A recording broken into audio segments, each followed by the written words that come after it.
Hello, everyone. Hello. Welcome back. JP here from the Trump Fan Network, back for round 2, our second podcast, 2 weeks in a row. Allow me to introduce my main man, my sidekick, doing karate sidekicks. Jimmy B, how was your week? Talk about a crazy week. It's been hard to keep up. I think it's going to be an action-packed. We're going to keep this thing rocking since we are still rookies at this podcasting thing.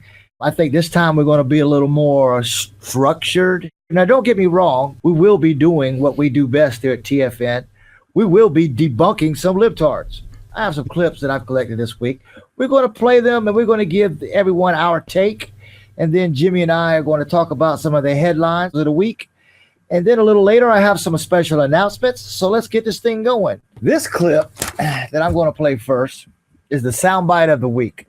This is absolutely gold. I loved it. This clip is epic. It will be forever enshrined in history.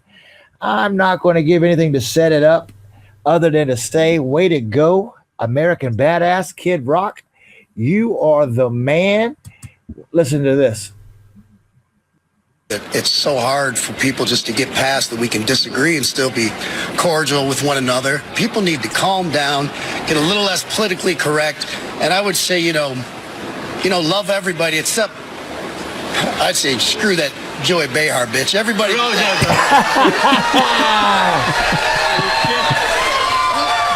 Yeah, did he nail it or what? That was the look on Ducey's face. I bet he dropped a load in his pants.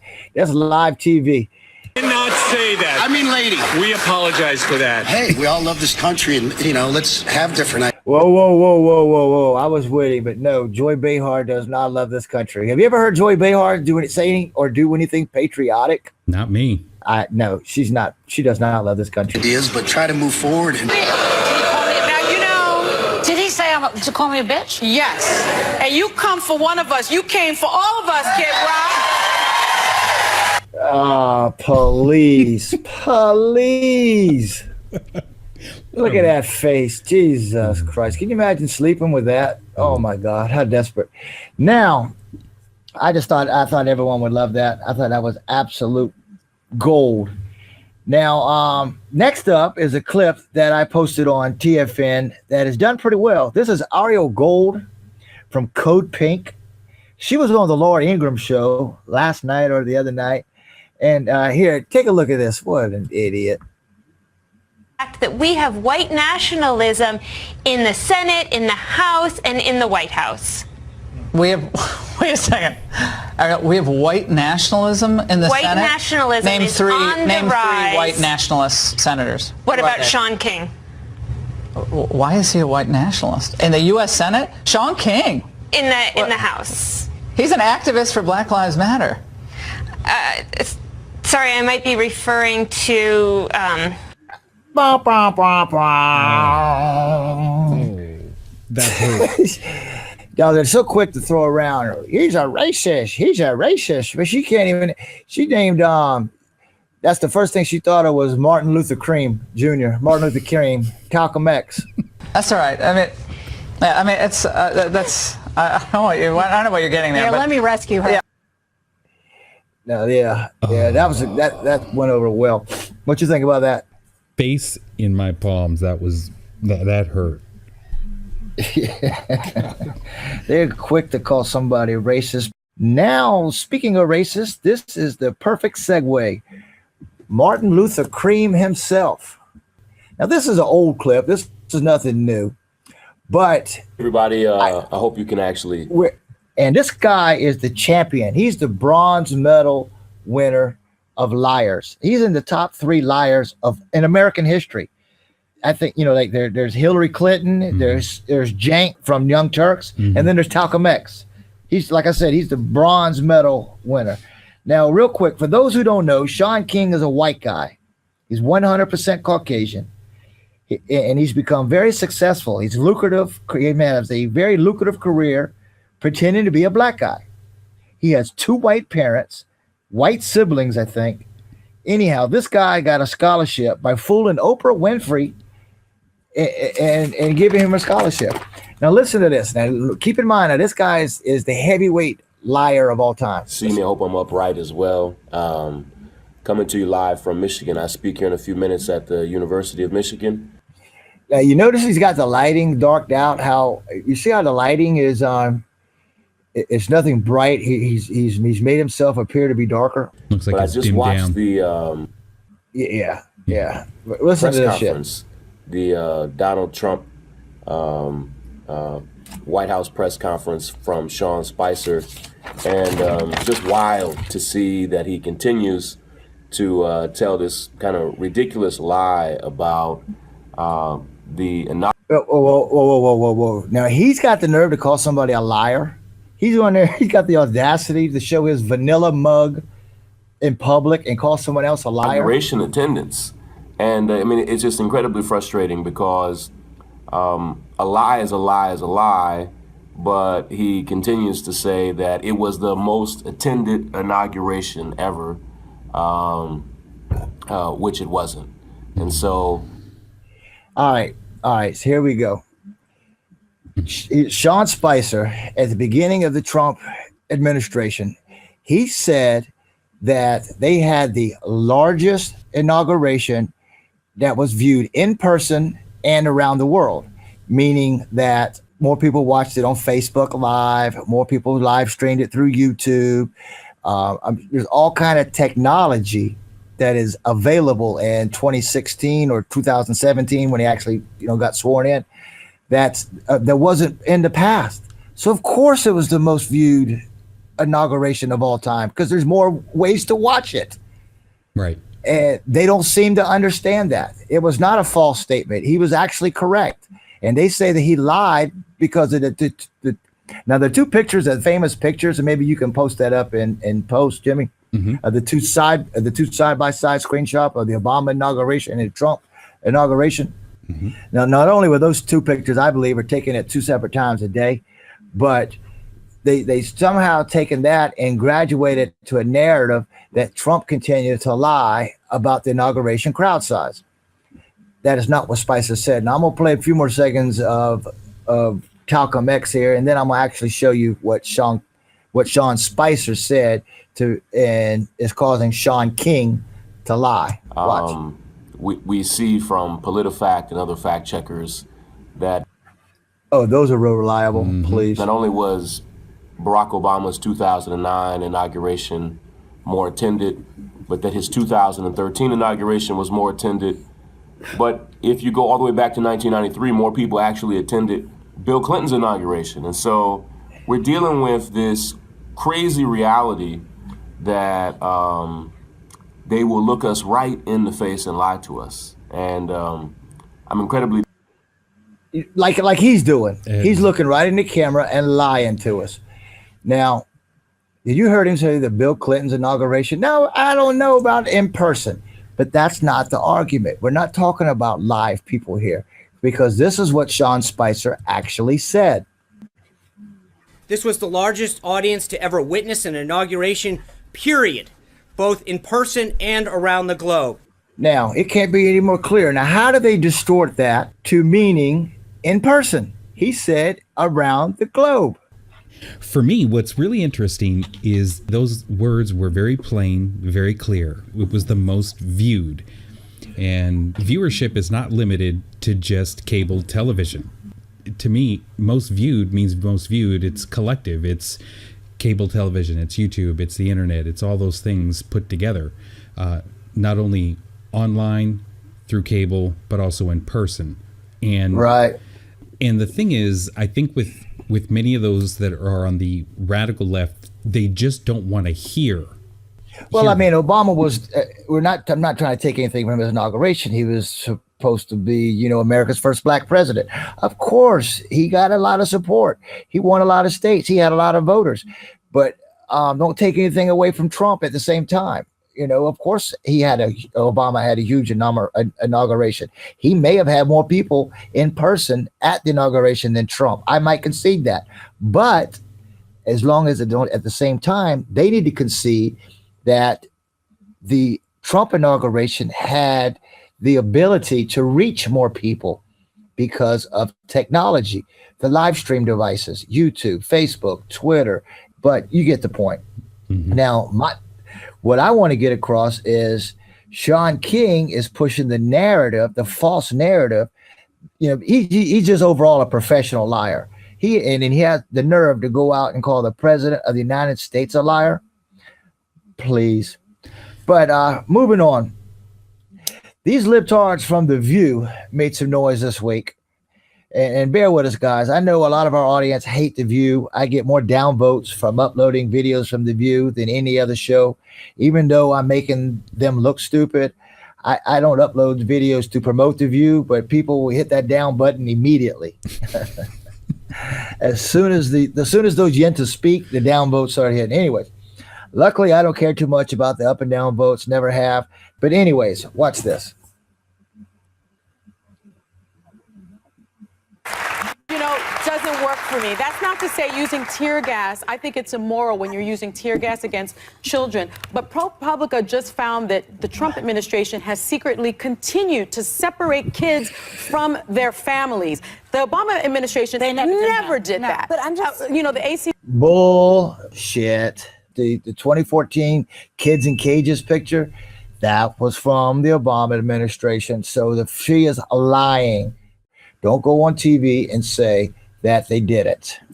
ACLU says that kind of separation is unprecedented. So this whole, but Obama did it, I don't care what Obama did. I don't care what Trump is doing right here, right now. I think it's. Now, of course you don't. Of course she doesn't care what Obama did. You know why? Because they hid it from this, and they don't want to do anything to stain his legacy. Now, the key words you want to take from that is she doesn't care what Obama did. She doesn't want to talk about what Obama did. She want to talk about Trump did. Now, watch this. 24 hours later, what does she do? Ability, and every Republican set their hair on fire, rightly so. I did that. I mean, I'm just saying that we all did. But didn't Obama also impose sanctions on Russia? Who did she say? Who did she say? She just said the day before, 24 hours earlier, I don't care what Obama did. I don't care what Obama did. I'm talking about Trump. But when she wants to make a point to push this Russia collusion narrative, she's quick to throw out, well, Obama did this to do Russia. All right, one more time. We all did. But didn't Obama also impose sanctions on Russia, which crippled their economy? And that's one of the reasons why Trump Jr. had that meeting? The Magnitsky Act happened because of my father. It had nothing to do with Obama. And let's keep that very straight. But he did impose. You notice she's always got to throw in something about her and her father. Every segment, she makes it about either her or him. I don't care what they're talking about. They could be talking about shampoo. Well, I use shampoo this way, and then my dad, he had 4 strings of hair left, and that's what he used this shampoo on.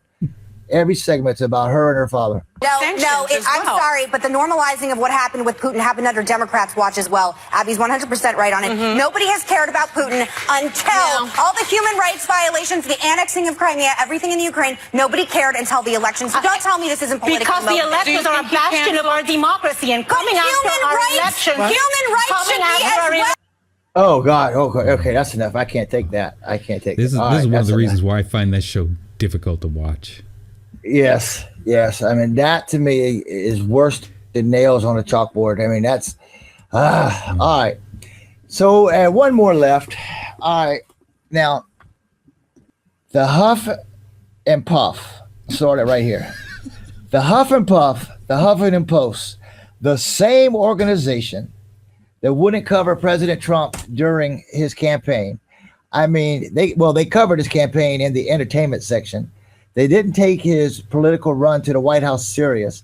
The Huffington Post, the same libtards who on election day, who said Hillary Clinton had a 98% chance of being elected. These libtards are now going after Rudolph the Red-Nosed Reindeer. And this is unreal. Hey, look at the beach. Hey, fly us now. Rainbow Pod, right now. Stop calling me names.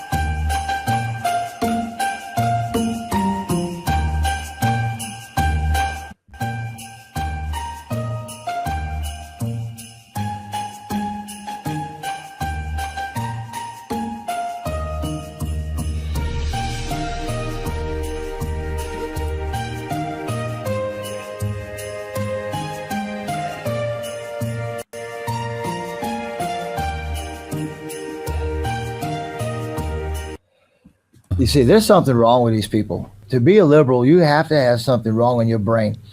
They have that, Mark Dice always talks about, they have that pathogen, and he's exactly right.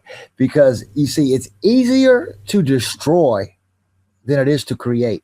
They would rather go after American traditions, decades of American values, things that have made children happy for decades, stuff that has brought families together for generation after generation over and over. They'd rather attack that than create new material.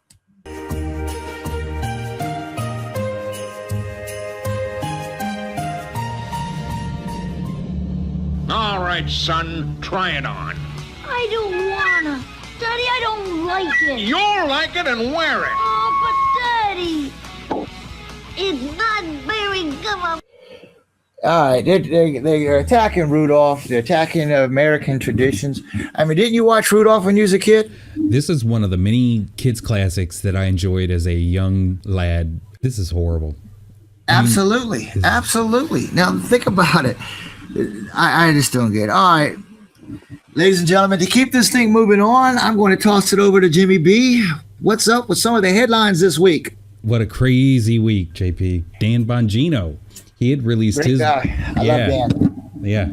He, and you probably know he wrote a book called Spygate, The Attempted Sabotage of Donald J. Trump. I've got it. Yeah.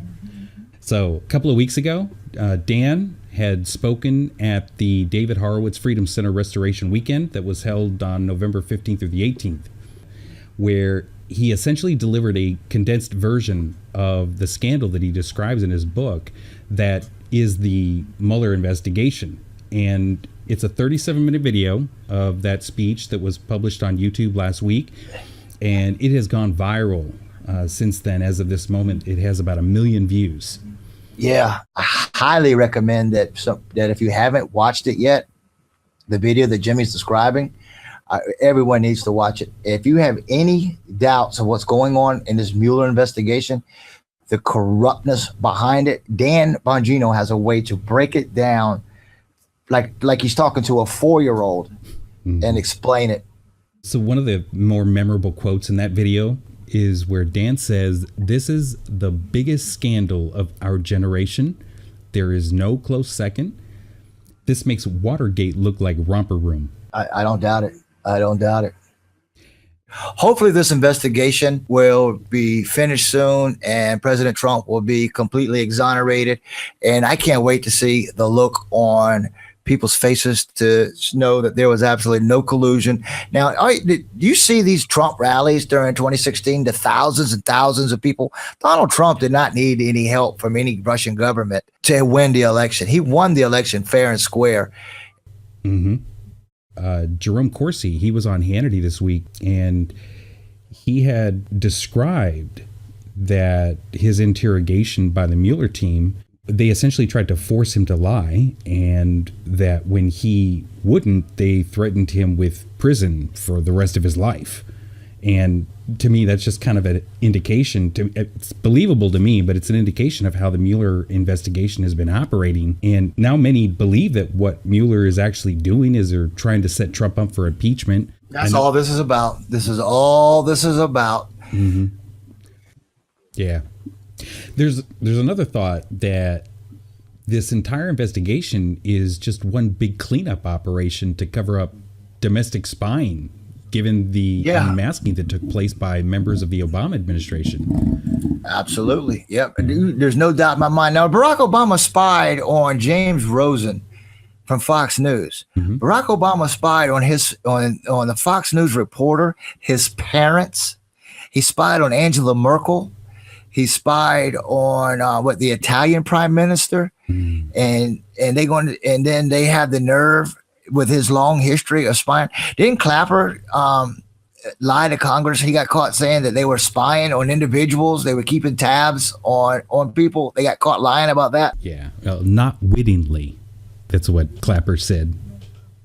But, without question, they were spying on Donald Trump, especially when. I bet even before he announced for his candidacy, I bet they were spying on him then. Anytime Barack Obama got insulted, he used the FBI as a weapon. Yeah. Well, I mean, so far, the only thing resembling anything to a crime, it has to do with false statements. The legal concerns right now being made by lawyers surround these perjury traps. And I would agree with that. I mean, in my opinion, the fact that the only thing that seems to be there are these false statements, it tells me more how weak the case for collusion is, which is how Mueller even got into this in the first place, or how the special counsel got into this in the first place. Yeah, so right, and you know what? I want to add that I would hope that President Trump never ever speaks to Mueller, not in an interview, not saying hi, because all it takes is for Mueller to ask him a question, and for President Trump to say, for example, the car was red. Mm-hmm. And Mueller say, no, the car was actually crimson. And that's it. That's perjury. He lied. Right. And that's it. He's impeached. Mm-hmm. And I know that's kind of broad or just an example. That's just an example, but they do those kind of tactics. Michael Cohen, the former personal attorney to President Trump, he pled guilty on Thursday to making false statements to Congress. Yeah, he's turned out to be quite a clown. You know, I was a fan of his during the campaign. I really liked him a lot, and he's turned out to be a huge disappointment to Trump supporters. Yeah, the false statements that he made, it had to do with building a Trump Tower in Moscow. What's funny is Trump mentioned to the press as he was departing to the G20 summit that the decision to not move forward with that building was already known during the 2016 campaign, and Cohen is looking to avoid jail time for making false statements. It just, to me, it's like, well, he didn't have to lie about it. And anybody listening now right now can go on the little Google thing and type in on a Google image search Trump buildings, and some of them he may own, and some of them he may just lease his name on the front of them. Mm-hmm. But there's hundreds, in a lot of major cities in the United States and outside of the country. He's an international businessman. He may have been trying to build a Trump Tower in Russia. So what? He has them already outside. I think he has a golf course in Scotland. He has businesses outside of the United States. It wouldn't surprise me, especially when, and I think 5 or 6 years ago, they held the Universe, who Trump owned, the Miss Universe pageant. They had, he's not familiar. He's been to Russia, and the fact that they were going to build a Trump Tower in Russia shouldn't surprise anybody. Mm-hmm. And there's nothing illegal about that. So what? That doesn't mean just because he wanted to build a Trump Tower in Moscow, doesn't mean that he's up to his ass with the Russian government and they helped him win the presidency. He didn't need to become president to build a Trump Tower in Moscow. Yeah. This past Tuesday, The Guardian, they published a story written by a guy named Luke Harding that, and here's the headline, Paul Manafort held secret talks with Julian Assange. Later that day, WikiLeaks took to Twitter and they sent out the following tweet. I'll read it real quick. Remember this day when The Guardian permitted a serial fabricator to totally destroy the paper's reputation. At WikiLeaks is willing to bet The Guardian $1 million and its editor's head that Manafort never met Assange. So I would side with WikiLeaks on that one. You know that a little bit of trivia here. WikiLeaks, we all know how they drip during the 2016 election about the Podesta emails and all that kind of stuff. You know, no one ever challenged the veracity or the legitimacy of those emails. Mm-hmm. They always want to question the method of how they obtained them. Whether, who stole them. They want to say it was stolen documents. Remember the big Chris Cuomo from CNN quote when he said something like, well, it's illegal to possess unless you're with the media, which is a lie, by the way. It's a flat out lie when he said that it's illegal to possess the WikiLeaks. But my point is WikiLeaks has a 100% accuracy. No one's ever questioned them. Mm-hmm. So when WikiLeaks says that Julian Assange and Manafort never met, I believe him. Yeah. Well, WikiLeaks is fighting back. In fact, as time goes by this week, the Guardian story has been crumbling.